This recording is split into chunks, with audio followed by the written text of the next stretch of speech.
Merci M. Falquet. Par Patricia Polacco. Merci M. Falquet. Par Patricia Polacco.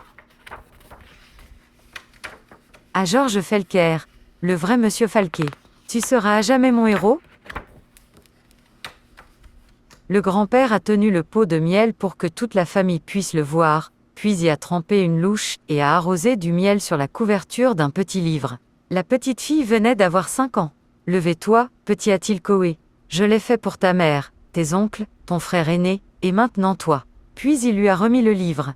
Goûtez. Elle a plongé son doigt dans le miel et l'a mis dans sa bouche. Quel est ce goût? La grand-mère a demandé. La petite fille a répondu, doux.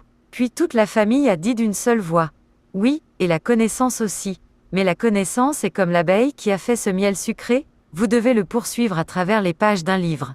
La petite fille savait que la promesse de lire était enfin la sienne. Bientôt, elle allait apprendre à lire. Trisha, la plus petite fille de la famille, a grandi en aimant les livres. Sa mère institutrice lui lisait tous les soirs. Son frère Ro a ramené ses livres à la maison de l'école et les a partagés. Et chaque fois qu'elle visitait la ferme familiale, son grand-père ou sa grand-mère lui lisait près de la cheminée en pierre. Quand elle a eu 5 ans et qu'elle est allée à la maternelle, elle espérait surtout lire. Chaque jour, elle voyait les enfants de la première année de l'autre côté de la salle lire, et avant la fin de l'année, certains des enfants de sa propre classe ont commencé à lire. Patricia, pourtant, elle aimait être à l'école parce qu'elle pouvait dessiner. Les autres enfants se pressaient autour d'elle et la regardaient faire sa magie avec le crayon. En première année, vous apprendrez à lire, a déclaré son frère. En première année, Trisha s'est assise en cercle avec les autres enfants.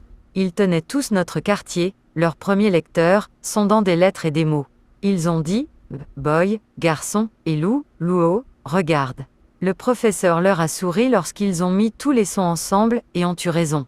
Mais quand Trisha a regardé une page, tout ce qu'elle a vu, c'était des formes qui se tortillaient, et quand elle a essayé de prononcer des mots, les autres enfants se sont moqués d'elle. « Trisha, qu'est-ce que tu regardes dans ce livre ?» Il dirait « Je suis en train de lire ». Elle leur disait en retour. Mais son professeur passerait à la personne suivante. Toujours quand c'était à son tour de lire, son professeur devait l'aider à chaque mot. Et tandis que les autres enfants sont passés au 2e et au 3e lecteur, elle est restée seule dans notre quartier. Trisha a commencé à se sentir différent. Elle a commencé à se sentir stupide. Plus les mots étaient difficiles pour la petite fille, plus elle passait de temps à dessiner, comment elle aimait dessiner. Ou simplement à s'asseoir et à rêver. Ou, quand elle le pouvait, aller se promener avec sa grand-mère.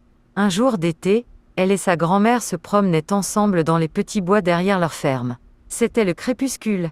L'air était doux et chaud. Les lucioles venaient tout juste de l'herbe.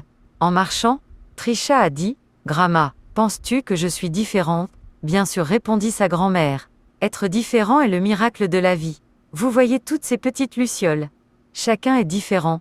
Pensez-vous que je suis intelligent? Trisha ne se sentait pas intelligente. Sa grand-mère l'a embrassée. Vous êtes la petite chose la plus intelligente, la plus rapide et la plus chère de tous les temps. À ce moment-là, la petite fille se sentait en sécurité dans les bras de sa grand-mère. La lecture n'avait pas beaucoup d'importance. La grand-mère de Trisha avait l'habitude de dire que les étoiles étaient des trous dans le ciel. Il était la lumière du ciel venant de l'autre côté. Et elle avait l'habitude de dire qu'un jour elle serait de l'autre côté, d'où vient la lumière. Un soir, ils se sont allongés ensemble sur l'herbe et ont compté les lumières du ciel. Vous savez, dit sa grand-mère, nous y irons tout un jour. Accrochez-vous à l'herbe, ou vous vous lèverez directement du sol, et vous y serez. Ils ont ri, et tous les deux se sont accrochés à l'herbe. Mais peu de temps après cette nuit-là, sa grand-mère a dû laisser aller l'herbe, parce qu'elle est allée là où se trouvaient les lumières, de l'autre côté. Et peu de temps après, le grand-père de Trisha a aussi lirgé l'herbe. L'école semblait de plus en plus difficile maintenant. La lecture n'était qu'une simple torture. Lorsque Suelin lisait sa page, ou Tommy Bob lisait sa page, ils lisaient si facilement que Trisha regardait le haut de leur tête pour voir si quelque chose arrivait à leur tête qui n'arrivait pas à la sienne. Et les chiffres étaient la chose la plus difficile à lire. Elle n'a jamais rien ajouté de bien. Lignez les chiffres avant de les ajouter, dirait l'enseignant. Mais quand Trisha a essayé, Les chiffres ressemblaient à une pile de blocs, bancables et prêts à tomber. Elle savait juste qu'elle était stupide. Puis, un jour, sa mère a annoncé qu'elle avait obtenu un emploi d'enseignante en Californie.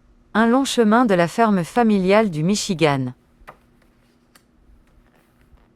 Même si sa grand-mère et son grand-père étaient partis, la petite fille ne voulait pas bouger. Peut-être que, cependant, les enseignants et les enfants de sa nouvelle école ne sauraient pas à quel point elle était stupide. Elle, sa mère et son frère ont déménagé à travers le pays dans une Plymouth bicolore de 1949. Cela a pris 5 jours. Mais à la nouvelle école, c'était la même chose. Quand elle a essayé de lire, elle a trébuché sur des mots. Le cas, Kaleshaer, est raccouru. Elle lisait comme un bébé en 3e année. Et quand son professeur a lu avec eux et a demandé une réponse à Trisha, elle a donné la mauvaise réponse à chaque fois. Et, idiot, un garçon l'a appelée sur la cour de récréation. Comment se fait-il que tu sois si stupide? D'autres enfants se tenaient près de lui et ils ont ri. Trisha pouvait sentir les larmes brûler dans ses yeux. Comment elle aspériait à retourner à la ferme de ses grands-parents dans le Michigan.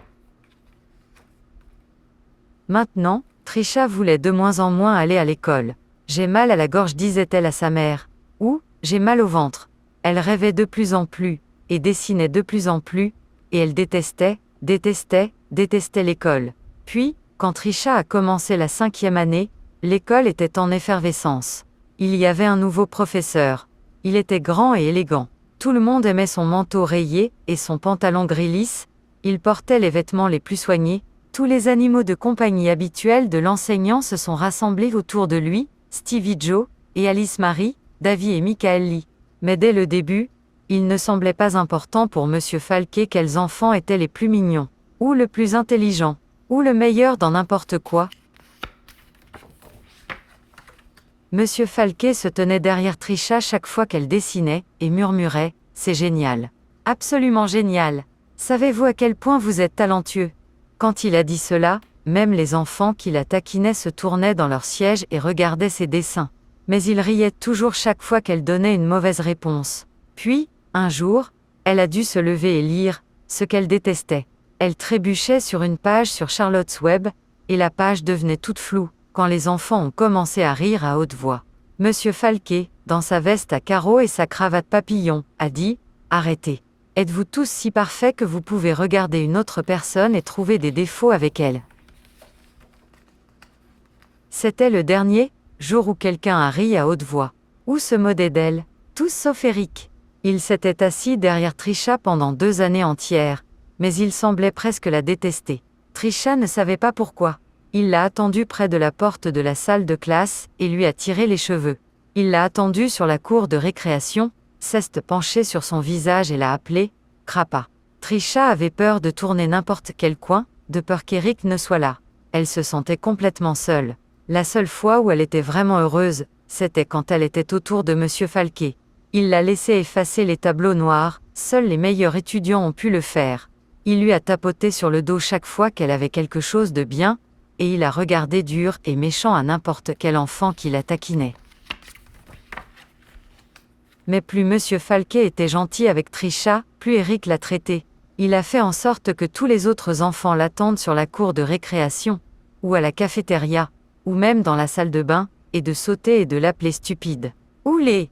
Et Trisha a commencé à les croire. Elle a découvert que si elle demandait à aller aux toilettes juste avant la récréation, elle pouvait se cacher sous la cage d'escalier intérieur pendant le temps libre, et ne pas avoir à sortir du tout. Dans cet endroit sombre, elle se sentait complètement en sécurité. Mais un jour à la récréation, Eric l'a suivie jusqu'à sa cachette secrète. « Est-ce que tu es devenue une taupe ?» Il a ri, et il l'a tirée dans le hall et a dansé autour d'elle. Dumble, halter, Magotti vieux halter. Trisha a enterré sa tête dans ses bras et s'est recroquevillée dans une balle. Soudain, elle a entendu des pas. C'était M. Falquet.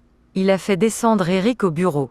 Quand il est revenu, il a trouvé Trisha. « Je ne pense pas que vous aurez à vous inquiéter à nouveau pour ce garçon, a-t-il dit doucement. Qu'est-ce qu'il te taquinait, petit ? Je ne sais pas. » Trisha haussa les épaules. Trisha était sûre que M. Falquet croyait qu'elle pouvait lire. Elle avait appris à mémoriser ce que l'enfant à côté d'elle lisait. Ou elle attendrait que M. Falquet l'aide avec une phrase, puis elle dirait la même chose que lui. Bien, disait-il. Puis, un jour, M. Falquet lui a demandé de rester après l'école et d'aider à laver les tableaux noirs. Il a mis de la musique, et a sorti de petits sandwichs pendant qu'il travaillait et parlait. Tout de suite, il a dit, « Jouons à un jeu. Je vais crier des lettres. Vous les écrivez sur le tableau avec l'éponge humide aussi vite que vous le pouvez ?» Ah, cria-t-il. Elle a essuyé un A à queue. 8, cria-t-il. Elle a fait un 8 à queue. 14, 3, D, M, Q, cria-t-il. Il a crié beaucoup, beaucoup de lettres et de chiffres. Puis il s'est approché derrière elle. Et ensemble, ils ont regardé le tableau. C'était un gâchis à queue. Trisha savait qu'aucune des lettres ou des chiffres ne ressemblait à ce qu'il devrait. Elle a jeté l'éponge et a essayé de courir. Mais M. Falquet a attrapé son bras et s'est mis à genoux devant elle. « Tes pauvres bébés, a-t-il dit, vous pensez que vous êtes stupide, n'est-ce pas? Comme c'est horrible pour toi d'être si seule et si effrayée. » Elle sanglotait. « Mais, petit, ne comprenez-vous pas, vous ne voyez pas les lettres ou les chiffres comme les autres. Et vous avez traversé l'école tout ce temps, et vous avez dupé beaucoup, beaucoup de bons professeurs. » Il lui sourit. Cela a pris de la ruse, de l'intelligence, et ainsi de suite, une telle bravoure. Puis il s'est levé, et a fini de laver la planche. « Nous allons changer tout cela, ma fille. Vous allez lire, je vous le promets. » Maintenant, presque tous les jours après l'école, elle a rencontré M. Falquet et Mlle Plessis, professeurs de lecture. Ils ont fait beaucoup de choses qu'elle ne comprenait même pas. Au début, elle a fait des cercles dans le sable, puis de grands cercles d'éponge sur le tableau noir, allant de gauche à droite, de gauche à droite. Un autre jour, ils ont glissé des lettres sur un écran, et Trisha les a criées à haute voix. D'autres jours encore, elle travaillait avec des blocs de bois et construisait des mots. Lettres, lettres, lettres. Mots, mots, mots. Toujours les sonner. Et ça m'a fait du bien. Mais bien qu'elle ait lu des mots, elle n'avait pas lu une phrase entière. Et au fond, elle se sentait toujours stupide. Et puis un jour de printemps, cela fait 3 mois ou 4 mois qu'ils avaient commencé. Monsieur Falquet a mis un livre devant elle. Elle ne l'avait jamais vu auparavant. Il a choisi un paragraphe au milieu d'une page et l'a pointé du doigt. Presque comme si c'était magique, ou comme si la lumière se déversait dans son cerveau, les mots et les phrases ont commencé à prendre forme sur la page comme ils ne l'avaient jamais fait auparavant. Elle a marché au dehors lentement, elle a lu une phrase, puis un autre, et un autre. Et finalement, elle avait lu un paragraphe. Et elle a tout compris.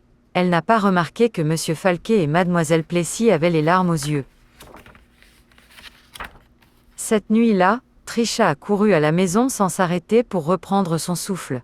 Elle a remonté les marches d'entrée, a ouvert sa porte d'entrée et a couru à travers la salle à manger jusqu'à la cuisine. Elle est montée sur le placard et a attrapé un pot de miel. Puis elle est entrée dans le salon et a trouvé le livre sur une étagère, le livre même que son grand-père lui avait montré il y a tant d'années. Elle a mis du miel sur la couverture et a goûté à la douceur, et s'est dit « Le miel est doux, tout comme la connaissance, mais la connaissance est comme l'abeille qui a fait le miel, elle doit être poursuivie à travers les pages d'un livre. » Puis elle a tenu le livre, chéri et tout, près de sa poitrine.